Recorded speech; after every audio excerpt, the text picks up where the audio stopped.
Hello বন্ধুরা, আসসালামু আলাইকুম। আশা করি আপনারা সবাই ভালোই আছেন। তো বন্ধুরা, আজকে আপনাদেরকে আমি একটা কুরবানি হাট দেখাবো। গ্রামগঞ্জের সেই মনে করেন যে কুরবানির সময় এই হাটগুলো হয়ে থাকে। সাধারণত চাঁদ ওঠার পর হয়তো 2 থেকে 3টা হাট পাই। তো দর্শক, আপনারা যে হাটটি আজকে দেখতে পাচ্ছেন সেটা হচ্ছে বিরামপুরের কেটরাহাট বাজারে। তো কেটরাহাট স্কুলে বর্তমান হাটটি পরিচালনা হচ্ছে। আজকে রবিবার, আজকে মনে করেন যে হাট প্রথম শুরু হলো।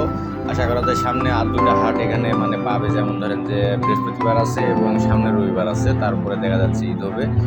তো আপনারা অনেকেই হয়তোবা এলাকার হয়তোবা ভিডিওটি দেখবেন, প্রতিনিয়ত একটু শেয়ার করে দেওয়ার চেষ্টা করবেন এবং নতুন যারা আছেন অবশ্যই সাপোর্ট করবেন এবং ফলো করবেন। আর অন্যদেরকে দেখানোর জন্য একটু ভিডিওটি শেয়ার করার চেষ্টা করবেন। তো দর্শক দেখেন, বহু গরু আসছে আজকে, একটা প্রথম হাট, এখানে ডেকোরেশনের ব্যবস্থা করা হয়ে গেছে। দেখেন মাইক দিয়ে সাজানো হয়েছে সেভাবে, মনে করেন যে তারপরেও আপনারা দেখতে পাচ্ছেন প্রচুর গরু এখানে। গ্রামগঞ্জের যে ছোট হাট হিসাবে যতগুলো গরু আমি দেখতেছি, দেখা যাচ্ছে যে বিরামপুর যে শহরে যে হাট হয় এরকম মনে হয় এত গরু আসে না।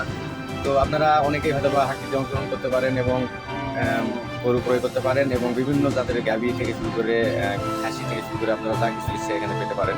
তো আপনারা অবশ্যই প্রয়োজনে এই বাজারটিতে আসতে পারেন। সামনে বৃহস্পতিবার এবং রবিবার 2টা হাট এখানে পাচ্ছেন এবং গরু বিক্রয় করতেও আসতে পারেন। তো খুব সুন্দর ব্যবস্থা এবং নিরিবিলি পরিবেশ। এই স্কুলের মাঠে হাটটি বসানো হয়েছে।